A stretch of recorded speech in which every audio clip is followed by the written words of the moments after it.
today. All of our court members are here. All notices have been legally posted and the court is duly called. Is there a motion to open court? So moved. Second. All those in favor? Aye. Motion carries unanimously. Bailiff, will you please open court? All rise. The Dallas County Commissioners Court is now in session for the month of August 2014 term with Honorable Judge Jenkins presiding. Please remain standing for invocation. And our invocation today will be given by a guest of Commissioner Garcia's. And our guest today is Pastor Cross. Pastor Cross was born in Jamaica and dedicated his life to Jesus Christ since he was very young. He has been here in Dallas for many years. He is married, and his wife Jessica and him love traveling and watching, sports. Thank you, Pastor, for being here with us this morning. Thank you. Good morning. It's a privilege, and I'm very humbled this morning to lead the court in prayer. Shall we pray? Dear God, we thank you so very much for today. God, we recognize that you are the giver of all life, and that we are here, God, because of your decision and your creative order. God, we recognize, too, that the ability to lead, God, and even the ability to follow comes from you. And so we want to praise you and honor you and thank you, God, for all that you have done and all that you are doing in our lives. And then, God, I just pray for your blessing and protection on this court. God, I thank you for the commissioners. I thank you for our honorable judge. God, I just thank you for their dedication, God, to serving you and serving your people. And so, God, I just pray today that you will bless them and protect them, God, as they lead and serve this public, God. And then, God, I pray for wisdom. So much of life, God, is encompassed with difficult decisions. And so I ask, God, that you will bless them and enable them to make decisions that align with your will and your purpose. So that at the end, God, that whatever they do or say will glorify and honor you. And so, God, as they discuss and as they go into different details, I pray for your wisdom and your insight. And then, God, I ask, God, for success. God, at the end of the day, we don't want to have discussions that just come down to silent statistics. But instead, God, we want decisions that will bring about the success of this county, the benefit of your people, the benefit of these citizens, God. And so I pray for success that can only come from you. And so at the end of it all, God, we can say you deserve all the honor and glory. And God, we read in your word that you are the creator of all authority, all order. And so these men and women who are here today, God, they are here because of you. And God, as your people, we recognize that we have a responsibility to listen and to follow their leadership. But it all can come together, God, if you are in it and you are leading it. And so today, God, we pray for your success as they lead and as we follow. And then, God, we pray for a vision for what is right. God, life is full of mountains and difficulties and trials. And God, sometimes the air is cloudy, God. We can't see, we can't predict the future. But you can. You know the future. And so I pray, God, that today, this very day, you will give these leaders, God, a vision for what is right. And so, God, they'll not do what they think is right, but what is right in your eyes. And so I pray for unity. I pray for harmony, God. I pray for your peace that passeth all understanding, God. I pray that your Holy Spirit will be present in this place. And so, God, that we will make decisions that align with your will, and then ultimately, God, is a vision from you. And so, God, I pray in all the deliberations that it will not come down to who is right, but what is right. And so, Father, we commit today to you. May you help them to lead. May you help us to follow. And may you be glorified in this place today. In Jesus' name we pray, and we all say, Amen. Thank you, Pastor Cross.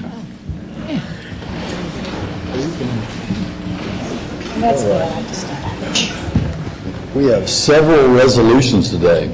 I'm going to ask that we recognize our employees of the month first, so they can return to work if needed, and I will present my other resolution last. Will the employees who are present please come forward for the employees of the month this month? That's Charles Lang, Human Resources Generalist in the Health and Human Services Department, if Charles is here. Yvonne Sprague, Assistant Property Tax Director in the Tax Office. Steve Stearman, Toxicology Chemist 2 at Swifts. Tamika Woodson Owaniyi, IT Project Manager in Information Technology, and Darla Spencer, the SEAT Program Monitor at Health and Human Services. And I'll read that resolution and move for its adoption. Whereas Dallas County employees are hardworking, dedicated, and play a vital role in achieving the goals and objectives set each year by the Commissioners Court. Most employees perform above expectations and ensure that Dallas County continues to be a regional leader and destination of choice for residents and businesses. Whereas Dallas County Commissioners Court authorized the creation of an employee recognition program in 2012 to encourage recognition of dedicated employees who represent the best and brightest of the workforce. Now, therefore, be it resolved that the Dallas County Commissioners Court does hereby salute Charles Lang, Yvonne Sprague, Stephen Stearman, Tamika Woodson Owaniyi, and Darla Spencer for being selected as the Employees of the Month in July and August 2014 for their respective departments, and offers best wishes for continued success at Dallas County, and I so move. Second. All those in favor? Aye. Aye. Motion carries unanimously. You want to say anything? Well, thank you.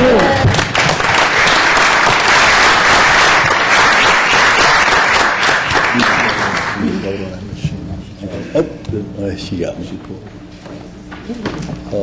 And our next resolution is from Commissioner Daniel, and as a clue, is why Commissioner Price and I are dressed so snazzily today. Got the memo. And thank you for the support. This is a resolution in recognition of Women's Equality Day, so if the people who are here supporting this resolution would come forward.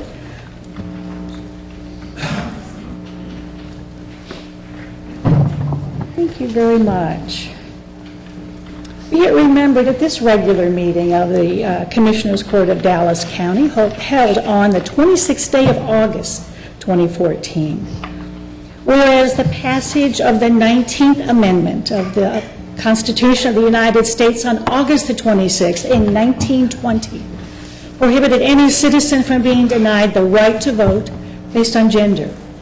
And whereas women of diverse and varied backgrounds, such as Susan B. Anthony, Elizabeth Cady Stanton, and Ida B. Wells, devoted the years 1848 to 1920, a 72-year struggle of hard work for the right to vote, ensuring women's voices could be heard. As a result, a historic change occurred, forever transforming our nation as we took another step toward a more perfect union. And whereas Texas was the 9th state in the Union and the first Southern state to ratify the 19th Amendment. And whereas the first woman elected to the House of Representatives was Jeanette Rankin in 1917, and the first woman to serve in the Senate was Rebecca Latimer Fenton in 1922. Today, there are 79 women in the House of Representatives and 20 in the Senate. These 99 women represent 18.5% of the 535 seats in the 113th U.S. Congress. And whereas women have accepted their responsibilities and privileges as citizens and have become leaders in the city, county, state, and nation, thereby creating opportunities for all those who follow. Women provide their labor, talent, vision, spirit, and dedication to achieve equality for all women and men. And whereas the women of Dallas County consistently exercise their precious right to vote and have elected 5 women city council members for 33% of the 15 total, and 2 women Dallas County commissioners, 40% of the 5 members total. And whereas on this special occasion, we must bear in mind that while women have overcome difficult obstacles, there are many challenges ahead. Acceptance of equality is something we must all continue to practice and teach future generations in order to strive for that perfect equality.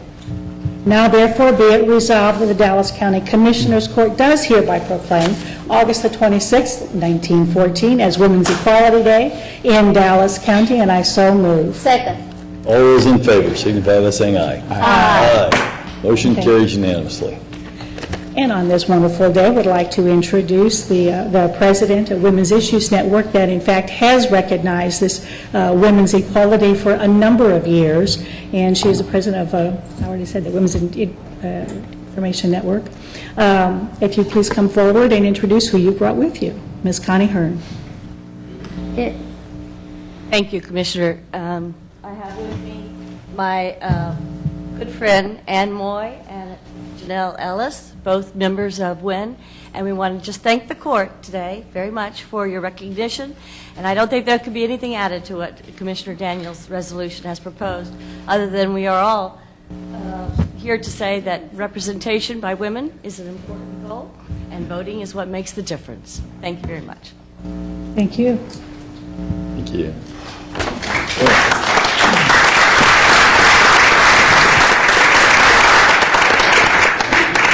All right, and, Did you want to get a picture? oh, you want Yes. to get a picture while Commissioner Price and I still have these coats on? I don't know how much longer I'm going to wear this We coat. ought to take that opportunity. Janelle, did you want to come forward? Why don't you come on?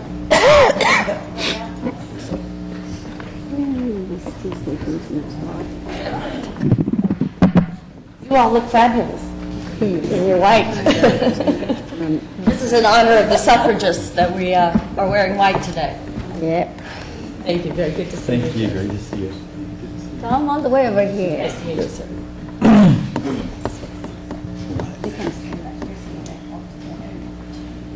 Man got her white on.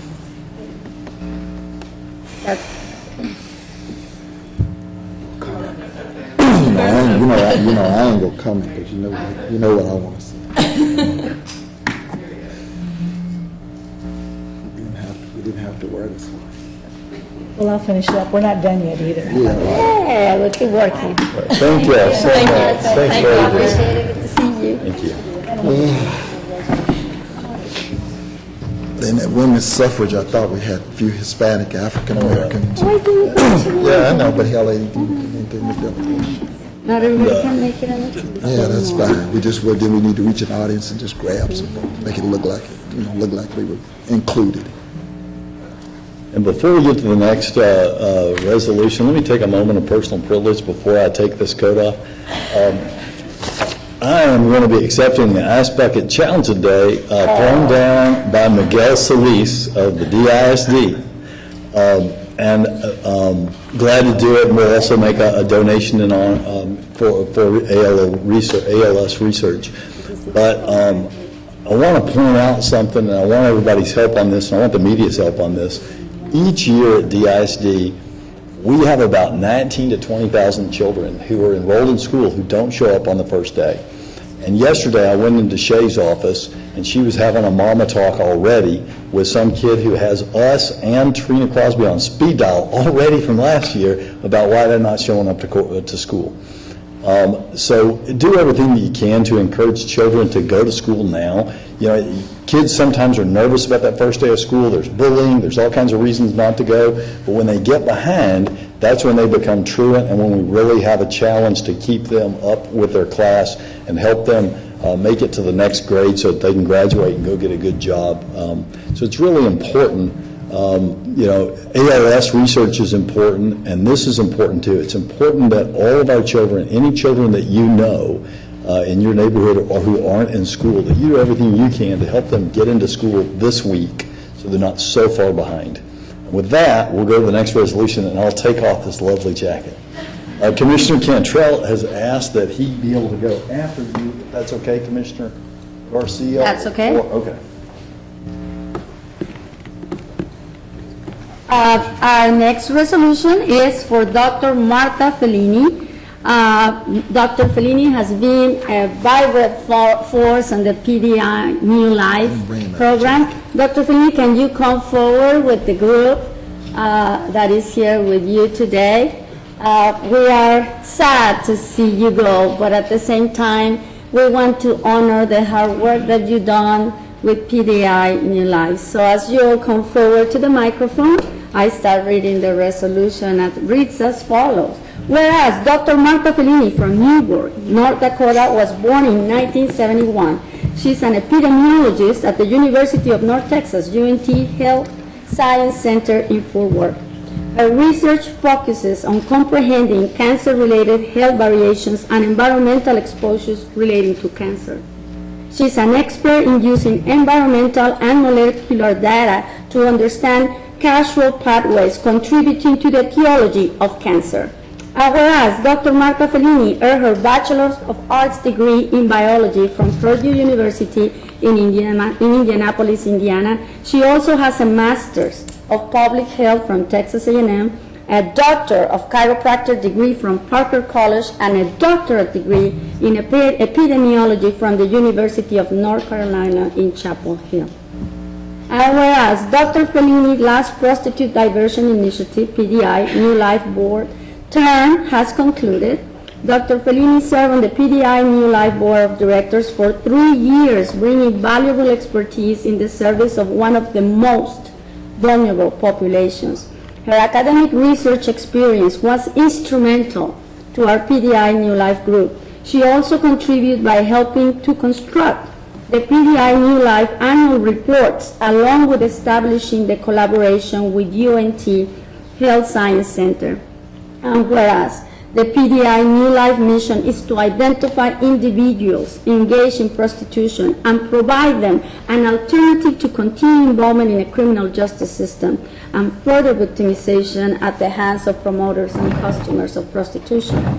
The way we do this is through a comprehensive program that will enable and complete exit from a life in the sex trade industry. PDI New Life is a nonprofit organization that serves as an administrative umbrella for participating agencies.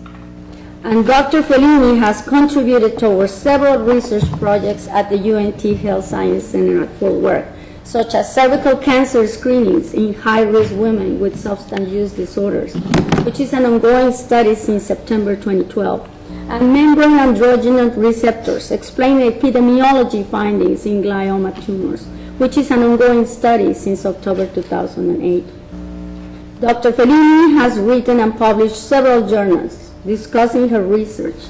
And whereas Dr. Fellini has received many awards, including the United States Public Health Traineeship Award in September 2005, the Delta Omega Public Health Honor Society in May 2008, the PRISM Award in October 2009, UNTHSC President Faculty Award for Educational Excellence in 2012, and SPH Outstanding Public Health Faculty Advisor in 2012, and the Eddie Award also in October of 2012.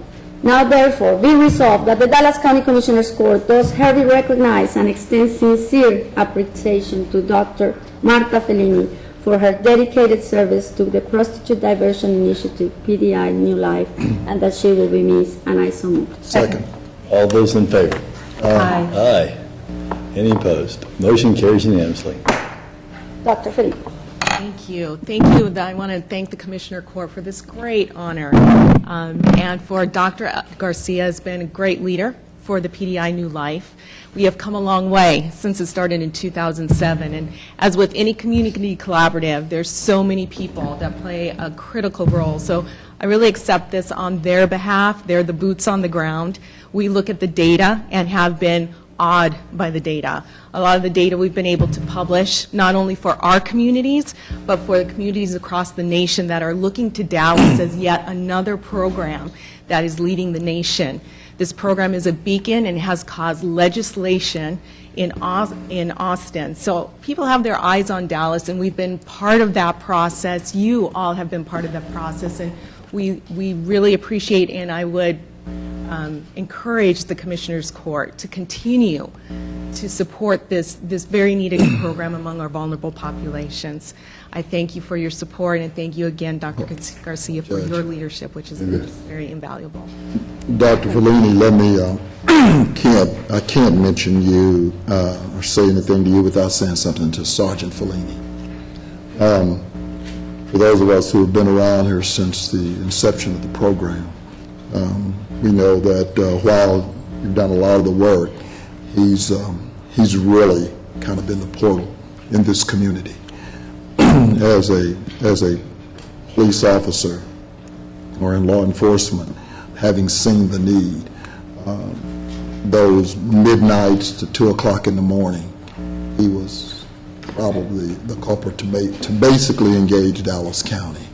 And so I want to thank the two of you as you move forward in regards to this commitment.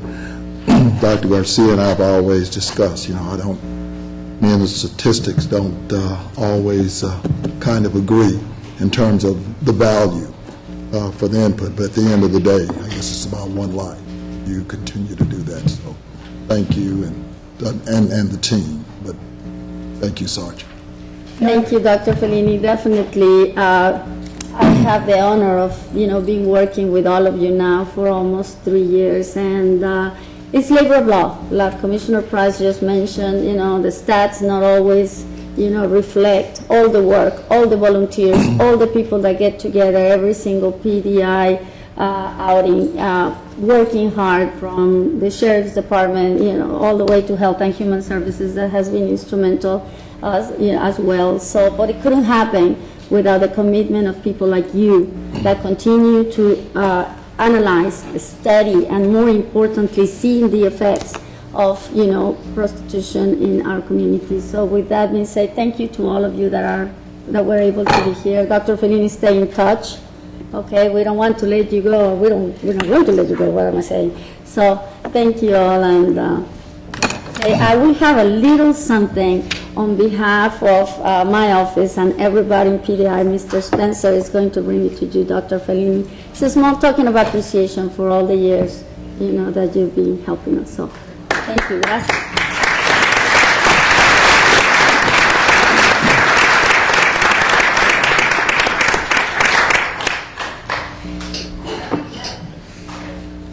And Commissioner Cantrell has our next resolution. Thank you, Judge. I'm just going to lay a little bit out before I present it. Based on the facts of how we treat Dallas County employees when there's arrest, we have an arrest policy, Section 86-364, disciplinary action for arrests, convictions, or warrants.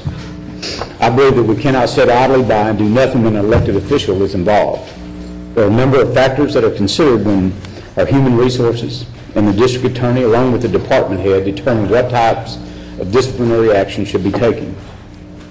They look at the severity of the alleged act, the relation of the arrest to a person's job duties, and the impact on the county's integrity and public image. The county's been very aggressive in enforcing our own policy on our employees, and we could go back to the 35 deputy constables that were alleged to have violated the law in 2011. 18 deputies were terminated, while others were allowed to resign or retire, and that was all done on the basis of an audit. No formal charges were ever filed.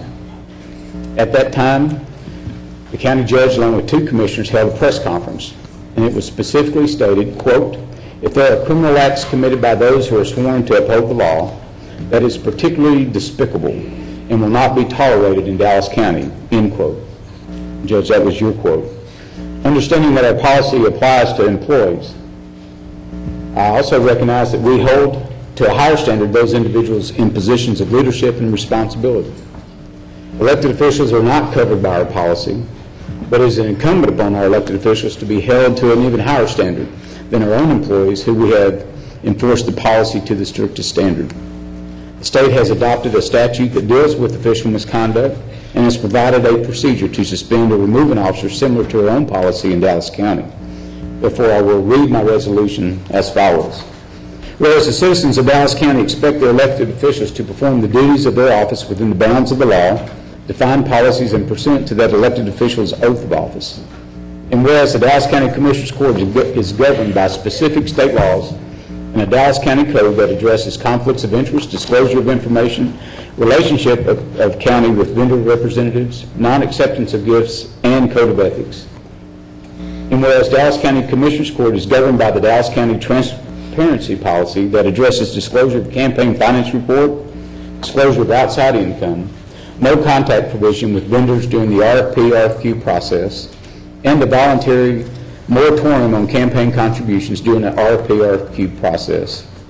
And whereas on July 23, 2014, a member of the Dallas County Commissioners Court was indicted, number 3-14 CR 293M, United States of America versus John Marley Price et al., in the United States District Court, Northern District of Texas, for actions related to bribery, circumventing the procurement process by disclosing confidential information, and abusing his position to influence certain business interest in the procurement process.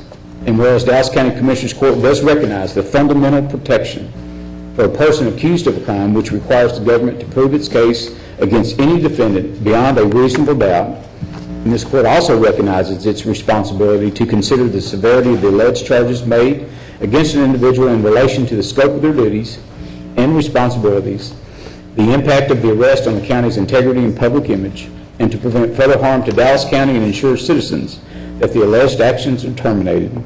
And whereas Texas law under Local Government Code, Chapter 87, allows for the filing of a petition for removal of official conduct, and in that proceeding provides for the temporary suspension of an elected official pending trial, and an appointment by the district judge of a temporary person to perform the duties of that office.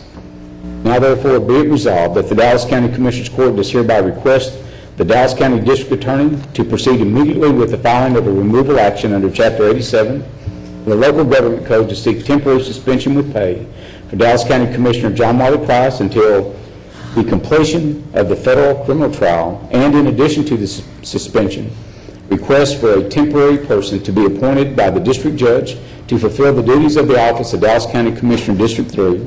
In the event the district attorney's office feels the need to recuse his office, then the Commissioners Court requests that the district attorney seek assistance from the Texas Attorney General's office to proceed on this matter. And I so move. Is there a second to this motion? Motion dies for lack of a second.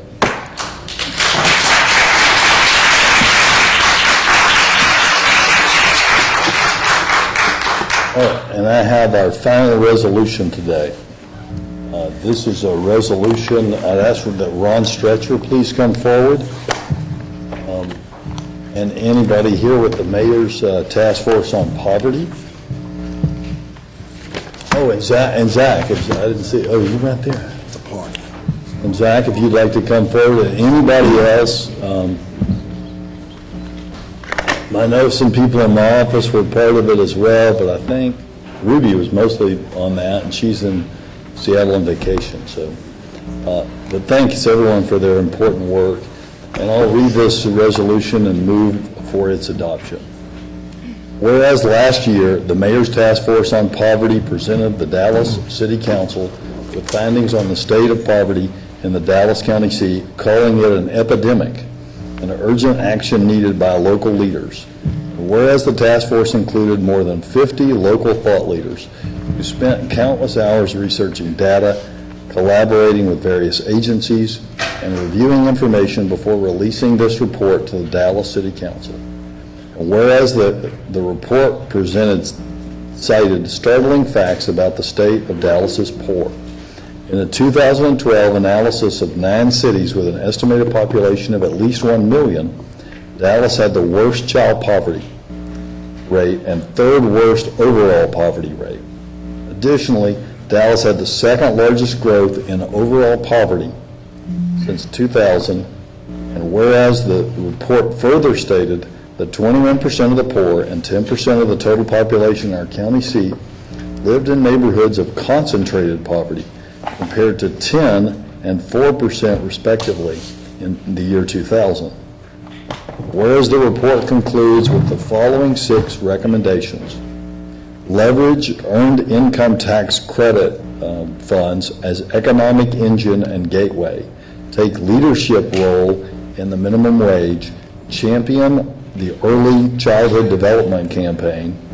Create a permanent office of community opportunity inside City Hall. Step up efforts to reduce blight and support a Hire Dallas campaign.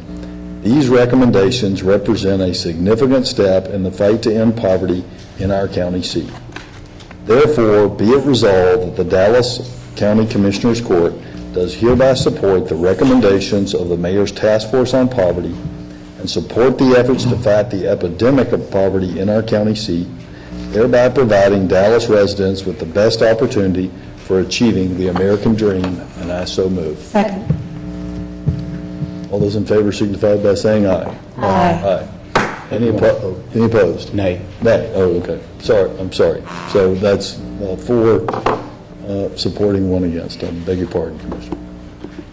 And Commissioner Garcia, did you have a comment or something? Or? I think this is a good resolution, Judge. Obviously, we support all the points that are said in the resolution. We know that the Dallas City Council will vote on the hiring the campaign and the Office of Community Opportunity. Obviously, that's still on the works, but overall, I want to thank you all for your work. I want to thank you for your leadership. I know these issues are issues that we have to look into and definitely start doing something if we want to continue Dallas to be the vibrant hub that we are right now. So, thank you, Judge, for bringing this resolution, and thank you all for being here. I'm sure Judge Pastor James is going to comment. I had written some letters that were not quite, I guess, complimentary of just to getting together. And I appreciate the fact that this group here brought forth what was basically foundational in moving forward. But I really want to thank the community's foundation taking. Nobody's continued to talk about that.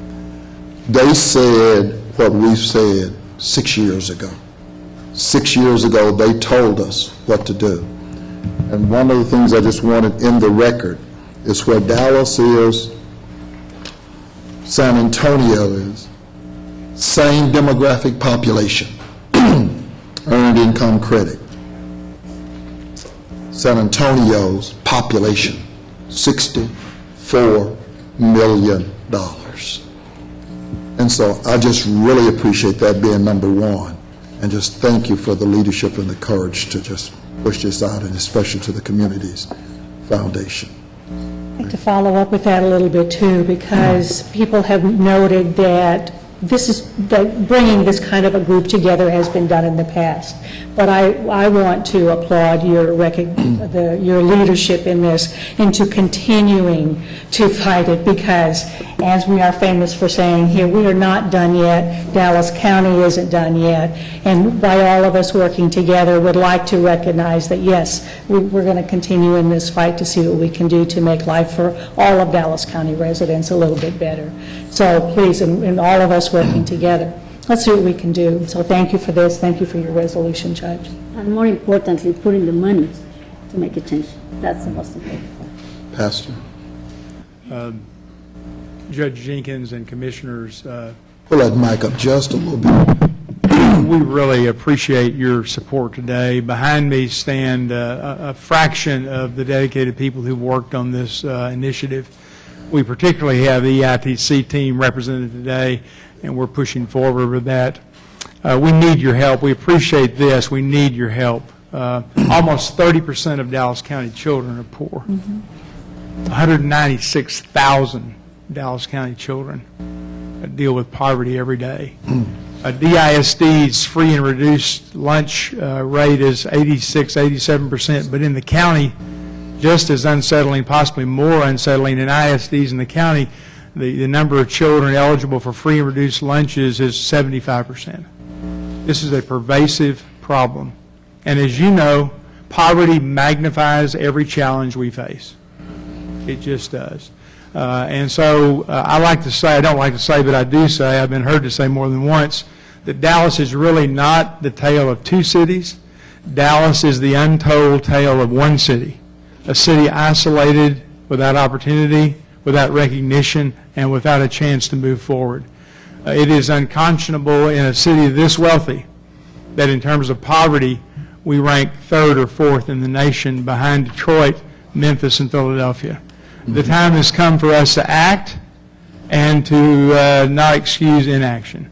It's time to make an investment in our children, in our families, in our workforce, and in our future. And so obviously we need your help. We thank you for it. We want it to continue because this is going to be a long-term fight, but we're very serious about it. Thank you. Well, we continue to talk about the same zip codes, Pastor. In the recent farm bill that was passed, assigned by the President, $965 billion. In that farm bill is a proviso for food deserts. Dallas is eligible in that farm bill. Absolutely. I've said that more than once, but that's got to, again, come out of the city of Dallas as opposed to us on the county side. We've got to expect that of the people we elect, and this has got to be a front issue until we solve it. And it can be solved, or at least we can make progress in the midst of it. But to ignore it is going to be lethal for the entire community, all of us. We're in this together. And I want to say something on that, but I see my mama sitting back there. Mama, if you want to take a seat, you just take Larry's seat. He won't care. I want to thank y'all for, for what you're doing. And we've talked about this in this court before. The best social program ever devised by mankind is a job.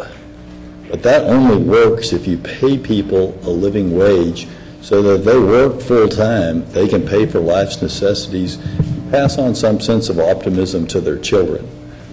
This childhood poverty is led by the fact that parents don't have jobs that pay a living wage.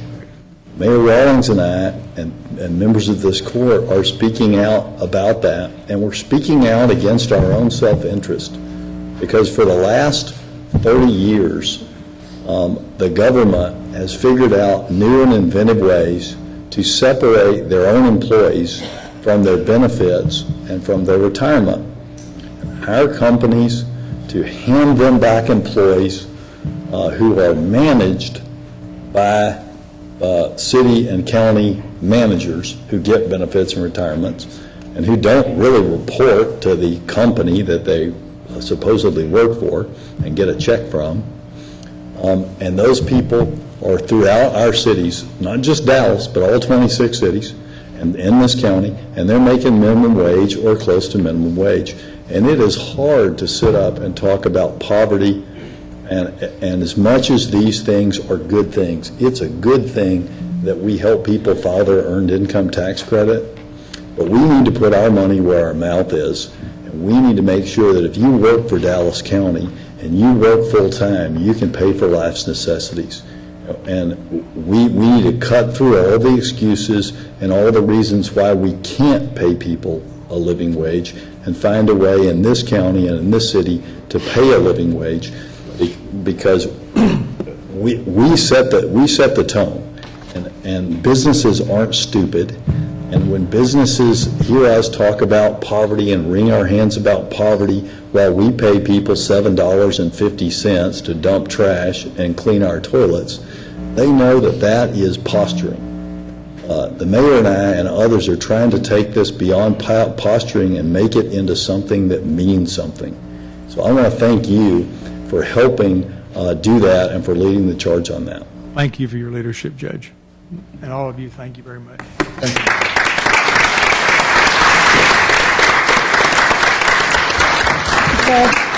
Judge, I have just a moment of personal privilege here. I'd like to, at this time, to recognize, I have a new intern whose first day is today. I'd like you to meet Reverend J.C. Thomas, Jr., who is going to help the county in its endeavor to address some of these issues. He is a graduate student at the School of Social Work at UTA, but he also just happens to be, this is his second or third career.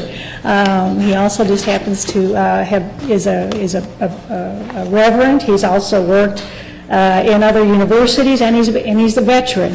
But he brings lots of skills and talents to address some of these very issues that you've just talked about. So welcome, Mr. Thomas. Welcome.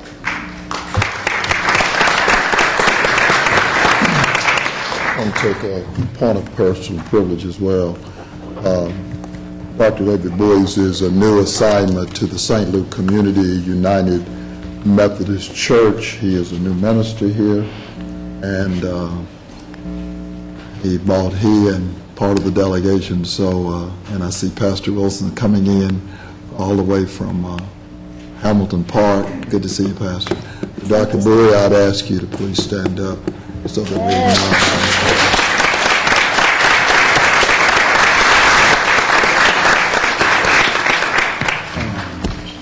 Also, is that Reverend? Thank you. Good to see you. Next, we have our consent agenda. Is there a motion on the consent agenda? Seconded. Just one question, Ms. Porter, was there any payments on the voter ID? No, sir. Thank you. Michael. Question's been called. All those, No, hold on. Hold on. I'm the mover. She's the mover. There we go. Here we go. Second. That's okay. Got You got it. it? Got it. Okay. Okay, Judge Bird. all those in favor signify by saying aye. Aye. Any opposed signify by saying nay. Nay. Motion, nay? No, just need, I'm sorry, I'm just trying to get everybody. Motion vote carried. on the. Yeah, motion carries unanimously. Just for the record, everybody needs to. Vote on the Everybody needs to tablet. vote on the tablet. She's been voting for us. Everybody needs to vote on the tablet. Next, we'll consider item I, the bids. So moved. Is there a second on that? Second. Is there any discussion? Hearing none, I'll call the question. All those in favor signify by saying aye. Aye. Any opposed? Motion carries unanimously. Next, we will have a public hearing on the Dallas County tax rate. Is there a motion to open the public hearing for the tax rate on Dallas County? Second. All right, there's been a motion and a second. All those in favor signify by saying aye. Aye. Aye. All right. Now, motion carries unanimously. Mr. Brown, will you please lead us in the hearing? Absolutely. Good morning, Commissioners and Judge. This is the first of two required public hearings on the proposed tax rate for Dallas County FY15 budget, or the 2014 tax year. The proposed rate is 24.31 cents, which is the current raw rate and is the fifth year of the exact same rate. Mr. Brown, I ask you, for just purposes of the record, what was the effective rate? The effective tax rate was about 1.2 cents lower, or 23.1328 cents. That is a reflection of the property value growth that we received this year, which was just over 6%. Okay. Right. I will call for any speakers, but I have learned in the 4 years we haven't raised taxes that there are no speakers when you don't raise taxes. But let's see, are there any speakers? Well, I jinxed myself. Come on up, sir. Judge, as a matter of clarification, are we talking about the tax rate and then also the total budget, or just the tax rate? This is a public hearing on the tax rate. The tax rate, okay. I'm not sure what the tax rate, the impact of the tax rate would be. Let me start off, Richard Sheridan, 11301 Dennis Road, Dallas, Texas. An 11-year advocate for the poor and the homeless, former Dallas County Grand Juror, and a candidate for City Council District 6. There's 8 items. Hope I can get through them all. Number 1, allocate about $1 million for the assembly of a grand jury in the probable prosecution of 3 individuals for their alleged crimes against the people of Dallas County. Except for income tax crimes, the county has the constitutional authority to move forward with a grand jury investigation. I say the majority of county residents would want this to happen. I believe if we don't do this, Ferguson will look like a picnic. There's outrage in this country, and number one deals with racism, unequal justice, and justice for all. To save Dallas County about $1 million by stopping the support of the Dallas Homeless Assistance Center, the bridge, which most Dallas police officers would say is a complete disaster and a blight on downtown Dallas. 3, create an appropriate mental health facility to care for the over 1,000 mentally ill people now cared for in the jail. The jail is not a place to care for and rehabilitate the mentally ill.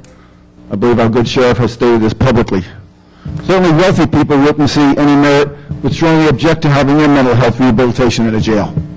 4, create about 4 homeless shelters throughout Dallas County, as the homeless are spread out throughout the county. There is no place in Dallas County where the homeless are not seen. With such a program, our homeless will be much better off, look better, and be healthier physically and spiritually. 5, create an ex-offender program, as the City of Dallas program is now caught up in a major scandal, and the person who managed it may go to prison. Such a program would include counseling, job training, job placement, spiritual counseling, short-term financial support. Today, recidivism is about 65% in Dallas County, resulting in very high jail and prison costs. Such a program would pay for itself in jail and prison cost savings and perhaps become a national role model for other counties to follow. Initiate the state of Texas cite and release law. I don't think there's a county in Texas that is doing this yet, which would bring about $2 million in the ticketing revenue. This would also result in a significant reduction of the jail population and the reduction of the suffering of the families, those now jailed for marijuana possession. The approximate annual savings in jail costs would be in the order of about $20 million, with a net total reduction in the county's annual budget of about $22 million. All these are orders of magnitude. Create 4 battered women and homeless women and children shelters spread out throughout South Dallas County at a budgeted cost of about $50 million, which includes the renovation of existing building costs. We don't have to build new buildings. And the annual operating costs. The total annual operating cost, once the 4 shelters are created, would be approximately $30 million again, a ballpark number. 8, initiate a public-private fundraising program, which might cover all the added costs with major retail chains such as 7-Eleven, Starbucks, etc., to raise money to help our poor and homeless. Call it the Keep the Change for the poor and homeless. May we keep the change, sir, one man, 25 cents, 35 cents, 55 cents for the poor and homeless. At the retail stores, there would be significant, there would be signage asking the customers they would give their coinage change to help the poor and homeless. Some of the significant revenue from such a countywide program, about 10% would be used in a marketing campaign to both educate Dallas County residents of the major problem we have, we obviously just discussed it, and give feedback concerning the success of the program, communicating that the money is going to good use and not into the pocket of those who want to make money off the backs of our homeless. A City Hall briefing last week, it was revealed that in the past 12 years, the city's population has remained relatively flat, but surrounding cities seeing good growth. During the same period, the city's poor population is about 46%. I appreciate that, Judge, and thank you very much. All right, are there any other speakers? Yes, sir.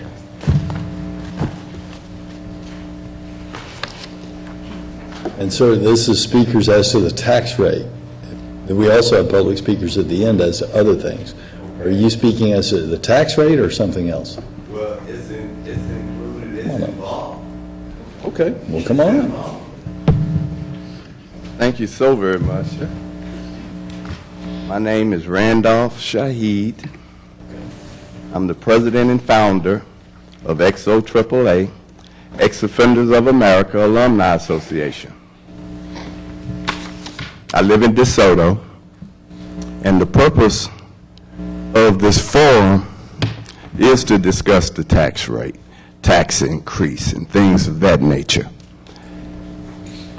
I am an ex-offender whose program, Ex-Offenders of America Alumni Association, is a program that's viable. It works. It's not a hypothesis, it's not a theory, it's not a sample. It works because I've worked it. After being incarcerated 18 years of my life, I've been out 30 years doing the very best with ex-offenders. For an example, concerning the taxes that we're talking about,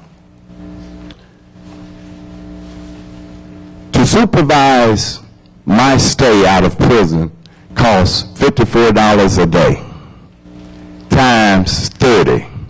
That's $1.6 million that the taxpayers have to pay concerning me when I've been out 30 years, going on 31 years.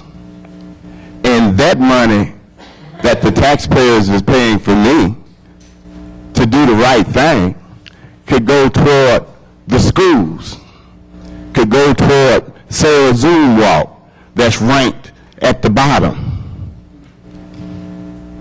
We don't want to appear to be a problem as ex-offenders. We want to appear and be solutions to the problems. Ex-Offenders of America Alumni Association, we're striving toward totally getting houses so that we can implement programs such as Bobcat training to the people that gets out of prison so that they can obtain that training through XOAAA and be on a job, because I've done engineering work for over 20 years since I've been out. And I just teach the CMT part of engineering to people in the community. And those people in the community has gotten certified to do CMT work, construction material testing, not only in Dallas, but all over the United States and the world, because that ACI certification is valid all over the world. And we can do this at an accelerated rate. You don't have to worry about not looking at what we present. We want 100% of your eyesight on what we're doing. We want to be 100% transparent. We want you to know what your money is doing. We're created right now a home, a transitional home, and this transitional home needs beds and stuff like that in it. It's a very nice home. Thank you, sir. So, Pastor, thank you, thank and you. I hope I haven't wasted your time. Thank you. All right. Judge, I do have a question for Mr. Brown. Mr. Brown, just for the record, we're keeping the tax rate at the same rate. Correct. But we're increasing taxes. And we're going to generate what amount off of the increase between the effective and the existing rate? The increase was right about $19 million between the effective rate and the current rate. And as it's posted in the newspaper and runs, it does show that we are increasing the taxes on the average home in Dallas County will be increasing. That's just the way the calculations are done, but the rate itself is not changing. Well, the reason for the increase is because the home is... Because of new construction, because of commercial value increases, Exactly. because of residential value increases, correct. But let the record be clear, fifth straight year at the same rate. Correct. I was the one that asked for the effective so that we could show the delta between it. It is fifth straight year, doing nothing we haven't done for them. Correct. Fifth straight year that's Fifth current straight. tax. Right. Okay. And I think of, one more time, are there any speakers regarding the tax rate? Any speakers regarding the tax rate? Hearing none, Judge, I move that the hearing on the 2015 Dallas County tax rate, proposed tax rate, be closed. Second. Any discussion? Hearing none, I'll call the question. All those in favor signify by saying aye. Aye. Any opposed? Ayes have it unanimously. Just to make sure, next week we'll have Parkland's first hearing on their tax rate, then we'll have another one at Dallas County the following week, and then the last one for Parkland will be the following after that. So for 3 more straight weeks, we'll have public hearings. All right. And one moment. And next we have court orders K1 through 19. Is there a motion on K1 through 19? So moved. I'll take Commissioner Daniel, and Commissioner Price is second. Is there any discussion on K1 through 19? Judge, I have discussion on K1. Hold on just a second, colleagues. Yes, and vote, please. Well, K1? Okay, Commissioner She needed Price. to- No, I pushed second. I'm sorry? You're probably thinking briefing. You're correct. She Go motion. back. Yeah, I'm going to It's discuss. fine. Yield the motion to her, I second. Okay. All those in favor? All in favor? Aye. Well, no, No, we're having a discussion right Making now. comments. You're good. Go ahead, Commissioner Cantrell. Mainly, Mr. Brown, I just want to point out, this is through the DA's office, and it's involving the federal forfeiture fund. Is that correct? Correct. Okay. Is there a reason why this is coming through court today versus other forfeiture funds? I think the DA's office says it does not have to come through court. Historically, we've always briefed any item in which it's a capital item which we're going to accept control of. So when he's purchased vehicles in the past, they've been briefed, and because we were accepting control, and we're going to be doing the ongoing maintenance and fuel amount. In this particular case, it's equipment that, once again, we'll be accepting control. In the future, if there was a replacement of the equipment, we might be responsible for the replacement. So that's why it is being briefed. Thank you. Any further discussion on K1 through 19? Call the question. Question's been called. All those in favor signify by saying aye. Aye. Any opposed? Hearing none, motion carries unanimously. This takes us to the Time-sensitive. time-sensitive court orders, Move of which we approval. have 4. Second. All right, we got a motion and a second. And I want to make some comments, Judge. First of all, this is the firearms surrender program, which, as you know, is a program that Judge Cañas, under his leadership, has moved forward. There's about 7,000 to 8,000 domestic violence cases in the criminal family courts, and currently, we really don't know how many of these cases actually involve guns. With that being said, Judge Cañas and some of his colleagues have taken the leadership to address this issue.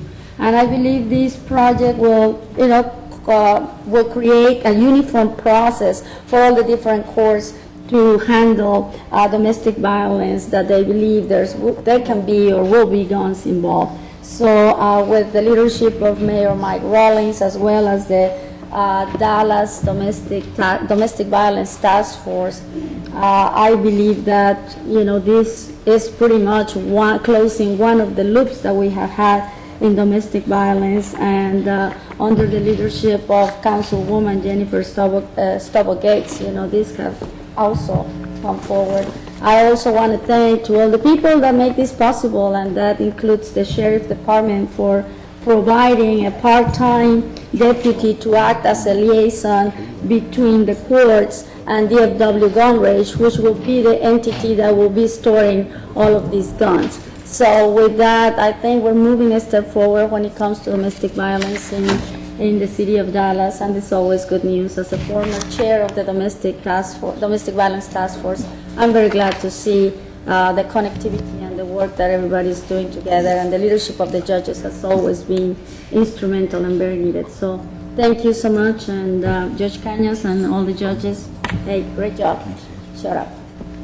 Thank you, Judge. Thank you, colleagues. Thank you, Mr. Martin. All right, any other discussion?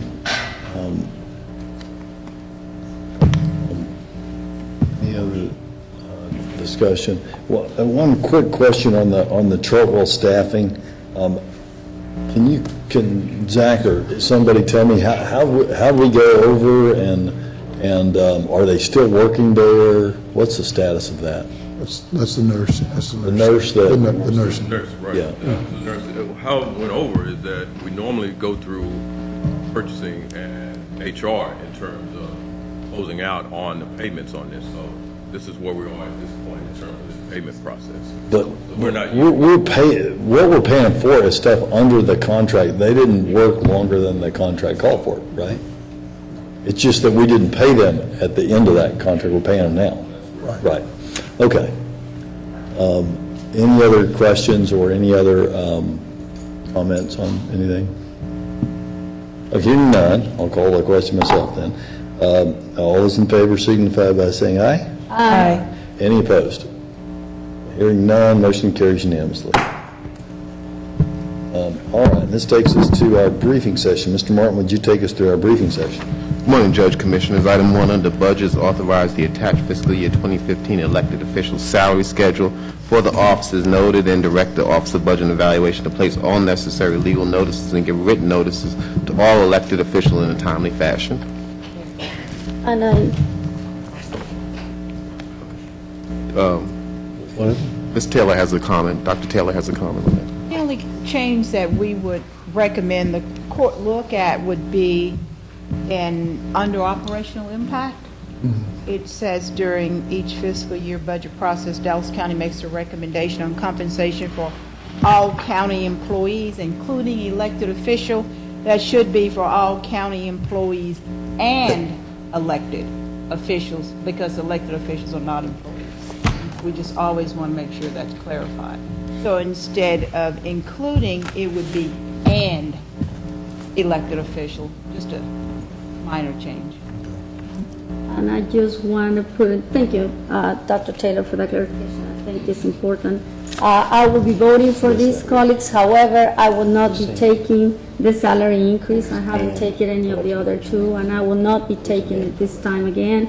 And as always, includes the car allowance. I never had an allowance when I was a young kid, and I'm not going to start now. When I got elected, I knew I was going to have to drive like crazy. So with that being said, I will be supporting it, but I will not be taking, Mr. Brown, if you can send me the paperwork. It will be going to the DDA as it has been going in the past. Thank you very much. Are we saying it's going to be one court order for both the elected officials and the employees? No, they're separate. They're separate court orders. Okay, that's fine. Yeah, no, I mean, there are other elected officials in this item, and definitely I can vote for them not to have this increase. I can only vote for myself. Thank you. But next week will be a court order on just what the elected officials. Correct. Okay, You great. have to give That's that fine. notice to the That's fine. process for them to be Yeah. able to appeal if they choose to appeal. Item 2, County Auditor, authorize the County Auditor to double fill one grade 12 internal auditor one position at a cost of $4,605. Item 3, authorize the Sheriff's Office to enter into an MOA with the Federal Bureau of Investigation regarding the continued use of the Ken Mitchum Firearms Training Center by the FBI. Upon receiving the final agreement with the amount of funds that will be made available, the court will approve the agreement from the FBI to provide repairs and renovations to the training center. Item 4, Commissioners Court Administration approve the proposed lease agreement with the TDCJ. Item number 5, authorize creation. In your briefing, I know that we didn't mean to, the word will not should be in that last paragraph, will not have impact. When it came into impact, we said will have impact, we meant will not have impact. Just wanted to be real clear. Make that change, Commissioner. No problem, it just will not have any impact. Item 5, authorize creation of the Building Study Committee to provide a public forum to hold in-depth discussions regarding the major issues facing county buildings. I want to thank all court members for submitting the names of all of the members of the court. We'll have a court order on for next week, hoping to have a meeting in early to mid-September with that group. Criminal Justice, item 6, recommends that the Commissioners Court of Dallas County recommend a 30-day extension of the contract for services with Adapt Community Solutions. And this extension, this company has bilingual staff, right, Mr. Mark? Mr. Stretcher? Mr. Stretcher, I'm sorry.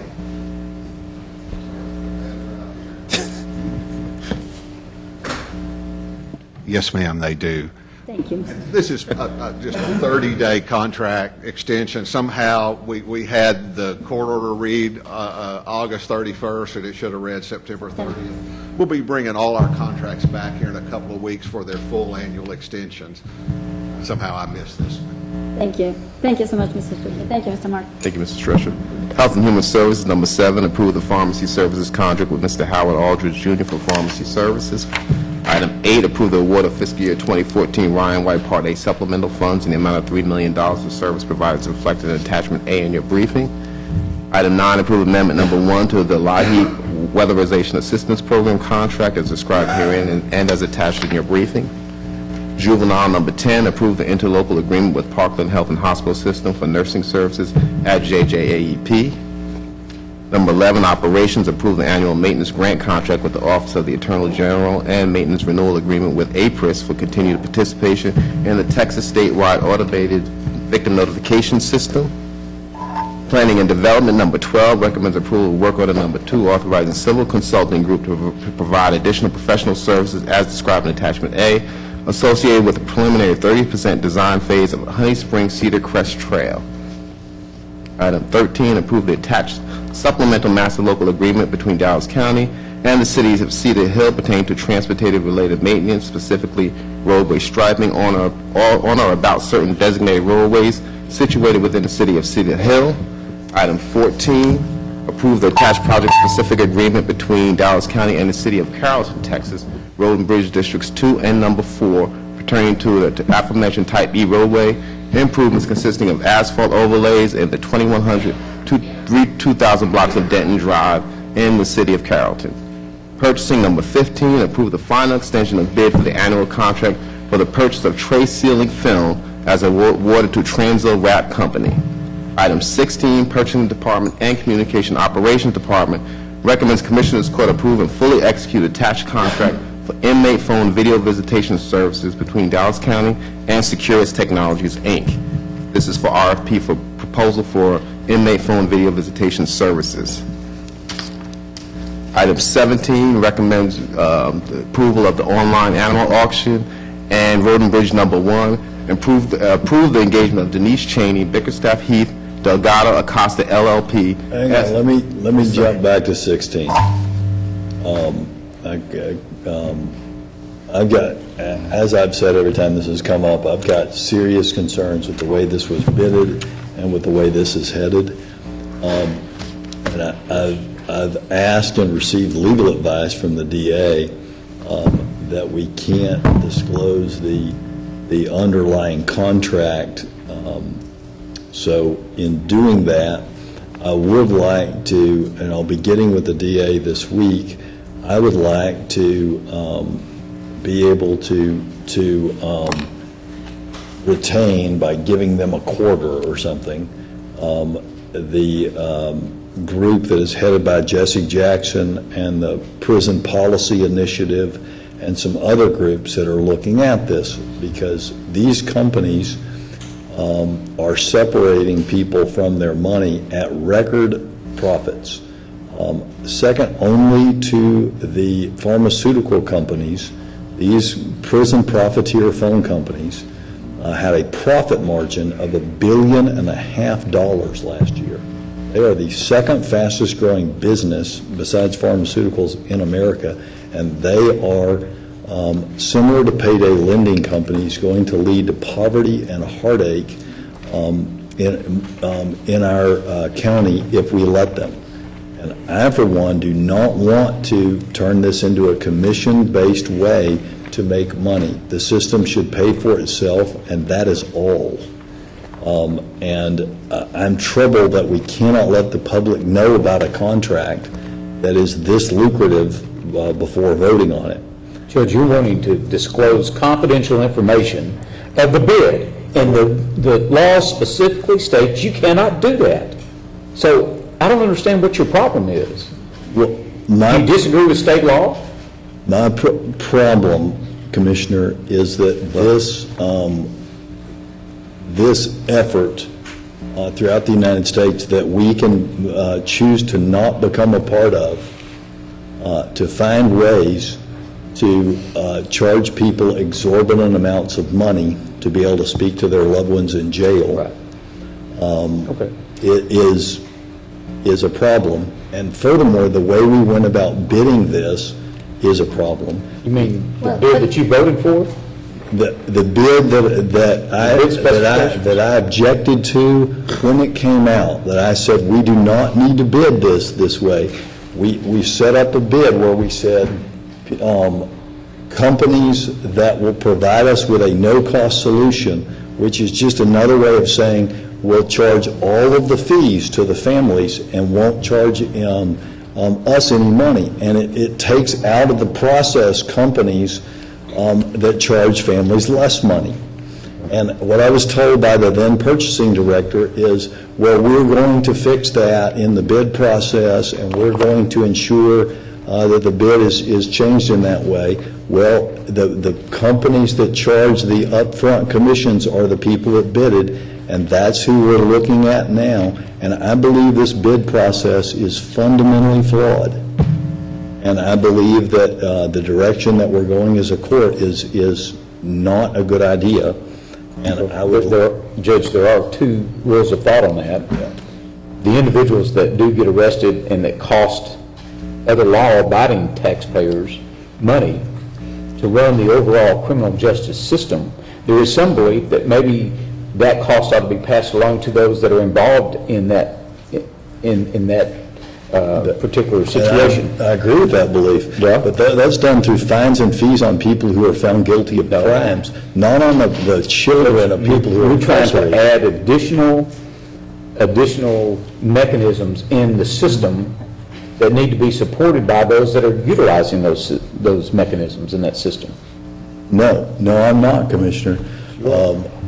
I'm trying to stop us from entering into a contract with people who will make millions and millions and millions of dollars off the family of people who are incarcerated in jail. And as you pointed out in your briefing today, people who are in jail are innocent until proven guilty.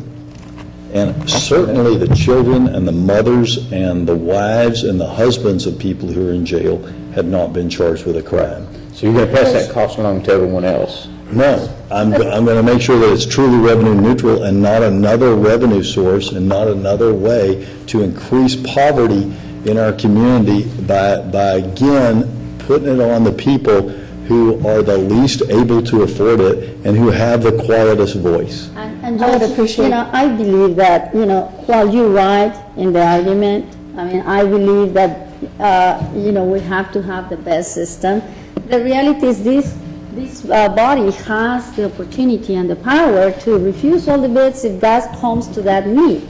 But I do have to say, Commissioner Cantrell has a point when he says during this process, at the point we are right now, we can only ask questions to staff. And I'm so happy that we last week approved the implementations of some changes in the procurement process, because as you all probably saw in some of my conversations with you and some of my questions is, we need to know what is the number of the kiosks. We need to have some additional information. But right now, in the point of the process that we are, Judge, the statutes are clear. We cannot interfere at this point but to asking questions. And when this bidding process comes to the court, if we're not happy, then we can go ahead and turn it down and start all over again with a new set of recommendations. I personally would like to know where the sheriff stands in this proposal as well, if they believe that, this is a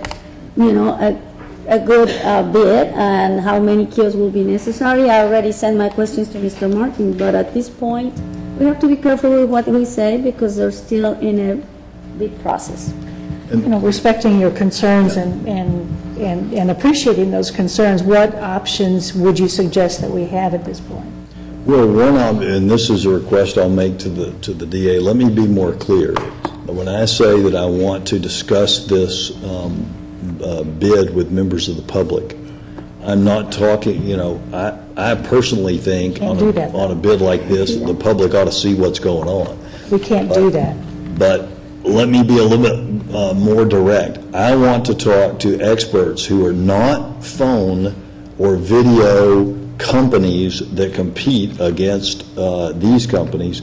I want to talk to prison policy advocates and members of the faith community who have seen these problems and are fighting against these problems where it's causing poverty throughout the United States. I want to talk to them about what I see going on here and get their input, because this is going on in Chicago, it's going on all up and down the East Coast, and I want to bring them on as experts to my office to consult with me, and I can put them under some confidentiality agreement. But the idea that we're supposed to vote on some complex problem that we know is causing problems all over the United States, where we know that the bid process was flawed from the get-go, and we're supposed to make some, What are those other You make those companies? summaries and submissions, but you received so that's my request to you you. received an email from the district attorney's office that says you specifically cannot do that. There are no exceptions to it. There are no provisions that allow something like that I'm aware of. Maybe, Ms. Barton, do you know of any? No, and there was a specific provision in the RFP about how this would be handled. Well, specific provisions in the RFP done by our purchasing department should not subvert the public's right to know what is going on with this RFP or in our purchasing department. Judge, if we have some questions, we can always reject this. The full contract will come before the court next week with the contract terms made public at that time. And at that time, We again, can say- accept it, the recommendation Or deny or it. deny it. So, Judge, we have, like I said before, we have the opportunity to reject this bid, but we cannot break the rules that we currently have, and that's my point. If by next week we don't think that is fair, if you feel that way, we can have a motion to dismiss, and we follow the process. I don't think anybody's going to be surprised by my vote next week. Well, Judge, you might have support. I have some questions, some of us have questions. You don't know that, but at this point, we have to be careful how we handle the process, and that's my point. I agree with some of your points 100%, but the reality is at this point, we cannot make public some of that information. We're putting the county at risk. But I would like to answer that question in writing as soon as possible. Thank you all. Item 18, approve the engagement of Denise Cheney, Bickerstaff, Heath, Delgado, Acosta, LLP as outside counsel to provide an independent review of the county's existing purchasing practices and procedures, plus the azimuth report recommendations. What's that? Question on that. I'm not opposed to a great law firm, but the briefing answered questions on the briefing. That on the one hand, we say it doesn't conflict with Paul Coggins, and suppose if we just want to hire two people, then they could work together and come back to us. But it says at the top that it doesn't conflict because the latter is engaged in reviewing the proposed county model ethics and conflict of interest policy and purchasing laws. But that's what Mr. Coggins is doing as well. And then at the bottom, it says, outside counsel to provide an independent review of county's existing purchasing practices and procedures, plus the azimuth report recommendations with the objective of updating and improving the evaluated procurement process, developing evaluation tools, and providing assistance in developing staff training and vendor assistant modules to effectively implement those procedures. If we're solely hiring them as our person to implement training modules, if that's what we're doing, and it's the will of the court, I get that. But all the rest of those things, it has both of these people doing the exact same job, so the taxpayers are paying twice for the same thing. Should perhaps those people and Mr. Coggins discuss what it is they're doing, so we're not paying for the same thing twice? And we won't be. Mr. Coggins specifically will be looking at the model ethics and model ethics policy developed by Okay. Commissioner Cantrell. And his focus will be entirely looking at some of the legal issues around that, signing the affidavits, making sure that we can require folks to No, that's not what register a Coggins lobby. thinks he's doing. I thought Coggins was the ethics portion, That's what and I'm- right, then that's- Bickerstaff would complement that by looking at the whole picture, the whole process and procedures, plus Well, looking well, at the variety of procurement. documentations that go with the procurement process. Right, and we specifically want Bickerstaff to help with developing evaluation tools, reviewing evaluation tools, reviewing the policy and procedure manual. That's what they do. I mean, that's what one of their specific expertise is. They teach this stuff at TAX. So we thought it would be very helpful to have them review the tools that we developed. That's what I thought they were doing. Right. But that's not what this actually says. So what is it they're doing? I thought that's what it said.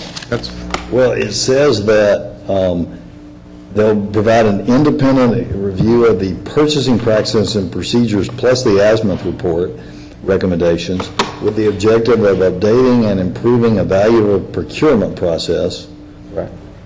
developing Then it evaluation says- tools and Then it providing says develop assistance. evaluation tools. But you have to look at the whole process. Right. It's a whole, Because remember, again, the Azimuth report looked at a specific portion of procurement practices, and that's the RFP. But we want Bickerstaff to look at the entire process, bids, informal bids, formal bids. Is not Coggins looking at the entire process? Well, Coggins is looking at the Azimuth report.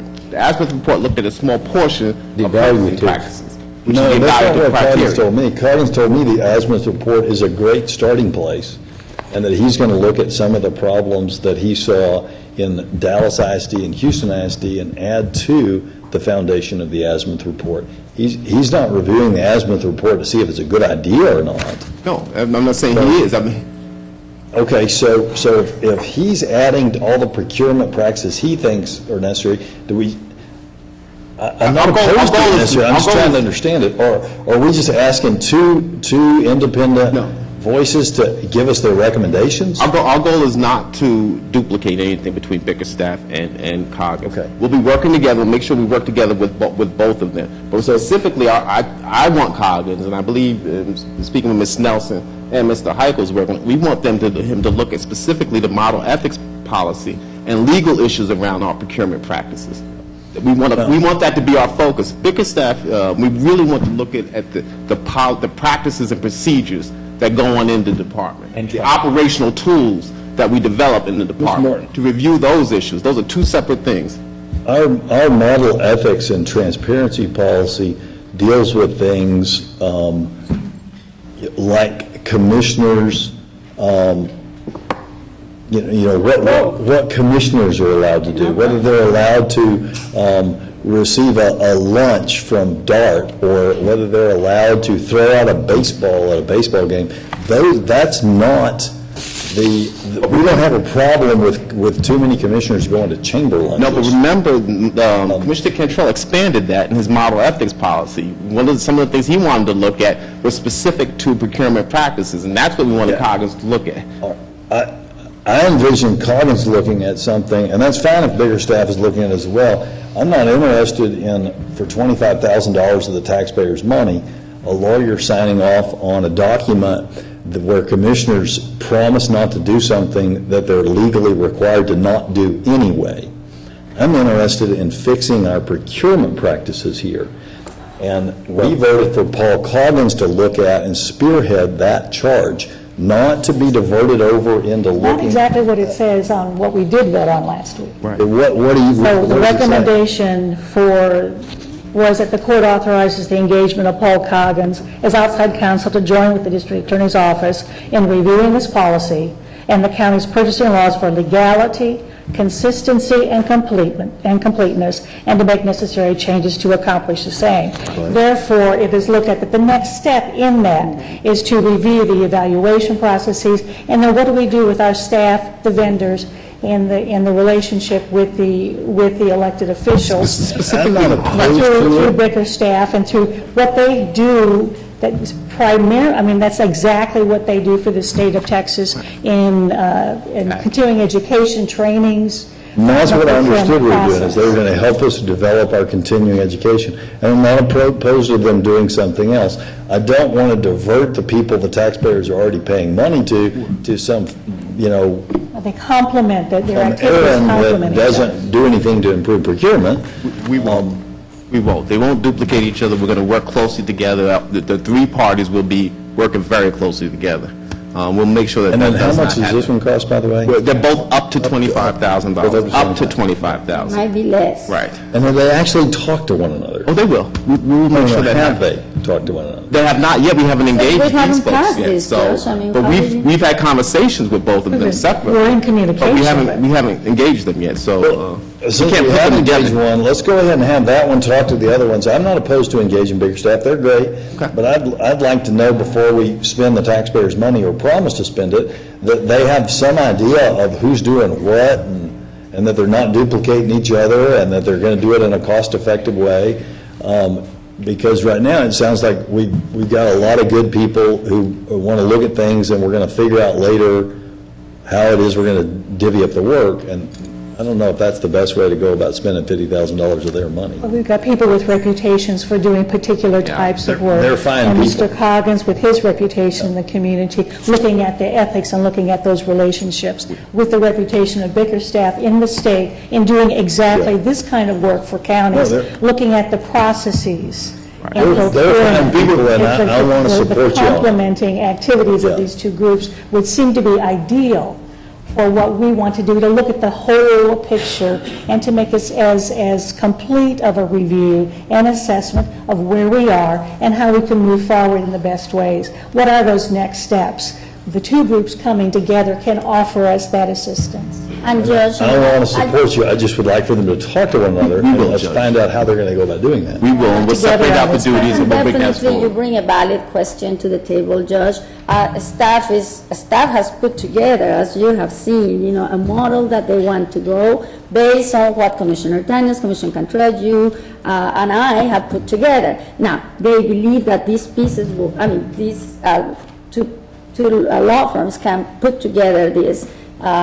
Totally, Mr. Martin, I will ask you and your staff to put a list of what is the whole model so the judge can see exactly why they will work together. We'll get the folks together, we'll Before I draft the have to plan. vote to spend tax money on it. We'll draft the I plan want to together. support you. Before any dollar is spent, we'll draft the plan, and we'll bring it before the Commissioners Court.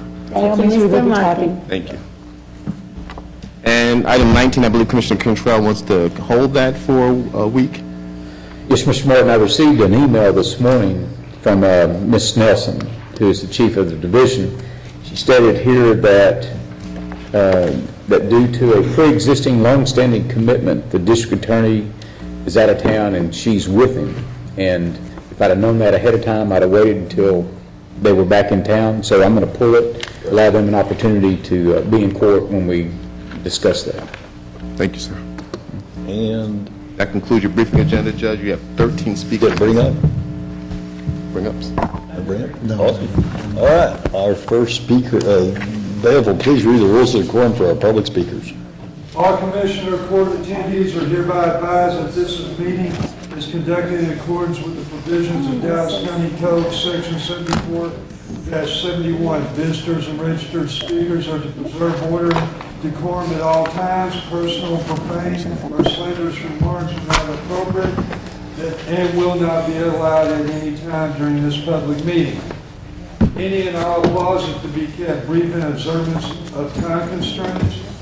Disruptive visitors and registered speakers may be removed and are subject to the penalties provided in the State of Texas Penal Code, Sections 38.13, 42.01, and 42.05. Registered individual speakers are limited to a maximum of 3 minutes, and the maximum discussion on any one topic is limited to 30 minutes. All right, and our first speaker today is Ms. Juanita Wallace. I saw her earlier. Yeah. There you are.